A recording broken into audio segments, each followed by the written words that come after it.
start filming. Alright, hello Dimit. Today we are making pizza dough. So in my bowl I have warm water, sugar, and yeast, because that's how we learned yesterday that yeast grows. I used my glass measuring cup, and your recipe says 4.5 ounces, so you need to look on the other side of your measuring cup where it says how many ounces they are. We need to let this sit for 3 to 5 minutes until it's looking bubbly. It's been sitting for about 2 minutes, and you can see it's not super bubbling yet, but it's starting to activate, so I'm gonna let it keep sitting. I have measured out my 1.5 cups of flour, and I am gonna add my 1/2 teaspoon of salt. Now, all of you should have a big mixing bowl in your kitchens, but if you don't, come up and grab one of my glass bowls and just remember to return it. Everyone also has a wooden spoon. This is what we're gonna be using to stir. The dough sticks to it less. Mr. Ashe, you have a student waiting in the main office. It's a fun announcement. All right, so now we're gonna knead our dough once I add in the flour for 5 minutes. We need to knead it for 5 minutes to activate the gluten, or else your dough's not gonna rise and it's just gonna be super chewy and not good. After we're done kneading it, it's gonna go in a plastic baggie that has oil in it. You need about 1/2 teaspoon of oil, and it's gonna rise in the fridge overnight. Okay, so that is starting to get some bubbles. It's been about 3 minutes, so we're just waiting. If you don't have the measuring spoons, I have them up here. They've all kind of gotten jumbled.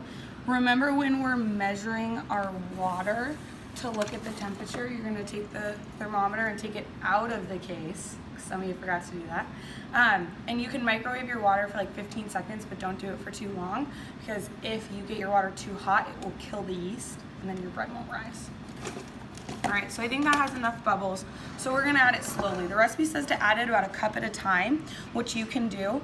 I'm just gonna eyeball it and add a little bit at a time, and using my wooden spoon, just stirring it into the liquid. And you want to get everything on the outside. Now the recipe says, using a wooden spoon, stir in the salt and 1 cup of flour. Add more flour until the dough begins to pull from the side of the bowl. So we're going to keep adding it in and stirring it. And if your spoon's not working, once your dough's floured enough, you can use your hands to kind of clump it together. All right, see how it's starting to pull away? So we're gonna add the last bit of our flour. Just finish stirring it in there. Now we need to knead it on a floured countertop. So make sure that your counter is clean. We're not gonna be using chemicals today because we don't want any Lysol in our dough. Scrape off that dough from your spoon and make sure to grab some flour to knead your dough on. Okay, so I've got a little flour. You can see, and if you need to add more, do it, but start with a small amount because you can always add, you can't take away. Now you want your dough, see how it's sticking to me? We want to knead it so that it's all together.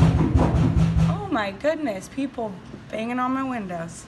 So we don't want it to be too sticky and we don't want it to be too dry, so add it slowly. And you need to do this for 5 minutes, so you guys should take turns because it does take a while. You got to keep track of the time. All right, I'm not gonna make you watch me knead for 5 minutes, so thank you for watching. Goodbye.